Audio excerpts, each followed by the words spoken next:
அந்த ஜெயிலில் இருந்தவர் இப்போ ஒரு ஆடியோ ஒன்று இணையதளத்தில் வைரலாகி வருது. நீங்க எல்லாம் கேட்டிருப்பீங்க. யாரு? ராசா. திமுகவினர் கனிமொழிக்கு காட்டிய அக்கறையை ராசாவுக்கு காட்டவில்லை. கனிமொழி கைதாகும் வரை ராசா கட்சி நிர்வாகிகள் யாரும் எட்டி பார்க்கலை என்று ஆதங்கப்படுறார். அந்த சொல்றார், சமூக நீதி பேசும் திமுகவில் சாதிய பாகுபாடு இருப்பதை அப்பட்டமாக ஒத்துக்கொள்கிறார். கலைஞர் டிவிக்கு பணம் சென்றதை ராசா ஒப்புக்கொள்கிறார். கலைஞரின் இறுதி காலத்தில் ஸ்டாலின் அவரை கைதி போலத்தான் வைத்திருந்தார். ஸ்டாலின் கட்சியை கைப்பற்றி விட்டார் என்கிறார் ராசா. எவ்வளவு மோசம்! யார் சொன்னது? திமுகவில் இருக்கின்ற எம்பி சொல்றாரு, முன்னாள் மத்திய அமைச்சர் சொல்றாரு. யாரு?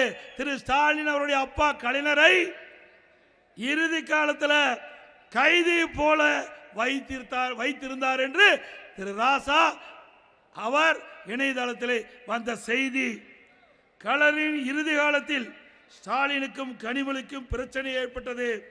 அதன் காரணமாகவே இப்போது கனிமொழிக்கு சட்டமன்றத்தில் போட்டியிட வாய்ப்பு கிடைக்கவில்லை என்று அந்த செய்தியும் சொல்றார்.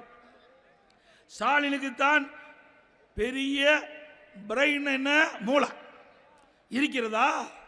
டெல்லிக்கு போனால் இங்கிலீஷில் கிழித்து விடுவாரா? அவர் தன்னை பெரிய ஆள் என்று நினைத்து கொண்டிருக்கிறார். அவர் கனிமொழியை ஒரு நாளும் நம்ப மாட்டார். இது ராசா சொல்றார். என்னை எப்போதும் கட்சியில் வெளியே தள்ள முடியாது. என்னை எப்போதும் கட்சியில் இருந்து வெளியே தள்ள முடியாது. என் செல்வாக்கு, என் கம்யூனிட்டி, என் அறிவு என்று எதையும் வெளியே தள்ள முடியாது என்று ராசா சமூக வலைதளத்தில் பரவலாக வைரலாக பரவி வருகிறது. அப்ப இன்றைய முதலமைச்சர் திரு ஸ்டாலின் அவர் அப்பாவை எப்படி வச்சிருந்தாரு? கைதி போல வச்சிருந்தாரு. சொந்த அப்பாவே அப்படி வச்சிருக்கிறவரு நாட்டு மக்கள் என்ன பாடுபடுத்துவார்? சிந்திச்சு பாருங்க. நாங்க அப்பொழுதே சொன்னோம், யாரு நம்பல. இன்றைக்கு பூனைக்குட்டி வெளியில வந்து விட்டது.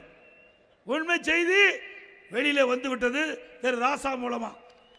இன்றைக்கு புதுசா அறிவிப்பு வெளியிட்டார். ஏற்கனவே இருக்கின்ற அறிவிப்பு தொங்கிட்டு இருக்குது. இன்றைக்கு கிராமத்தில் சொல்லுவாங்க, கேட்கிறவர்கள் அதுக்கு மேல நீங்களே முடிவு பண்ணு. என்ன தமிழ்நாட்டு மக்களை பற்றி அவ்வளவு எளிதா இட போடுறீங்களா? தமிழ்நாட்டு மக்கள் அறிவு கூர்மையான மக்கள். எது சரி எது தவறு சீர்தூக்கி பார்த்து இட ஓட்டு தீர்ப்பளிக்கக்கூடிய ஆற்றல் மிக்க மக்கள் தமிழ்நாட்டு மக்கள். ஸ்டாலின் அவர்களே, கடந்த முறை கவர்ச்சகரமாக அறிவிப்பை வெளியிட்டு மக்களை ஏமாற்றி ஆட்சிக்கு வந்துட்டீங்க. இந்த முறை அது நடக்காது. உங்களுடைய உண்மையான முகத்தை மக்கள் பார்த்து விட்டார்கள். இனி உங்களுக்கு தமிழகத்திலே வாய்ப்பில்லை.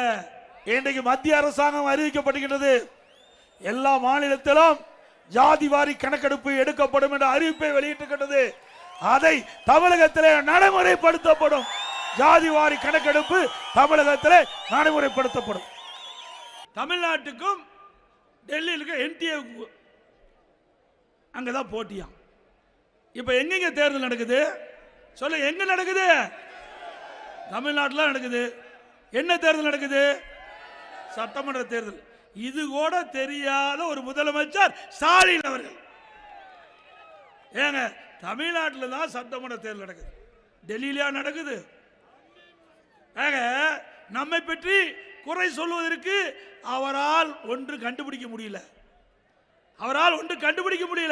அதனால பாரதிய ஜனதா கட்சியை விமர்சனம் செய்கின்ற மாதிரி என்டிஏ கூட்டணி வச்சு இன்றைக்கு விமர்சனம் செய்திருக்கார்.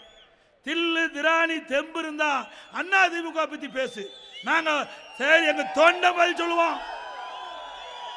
எந்த திராணியும் இல்லாம சட்டமன்ற தேர்தல் இப்ப நடக்குது.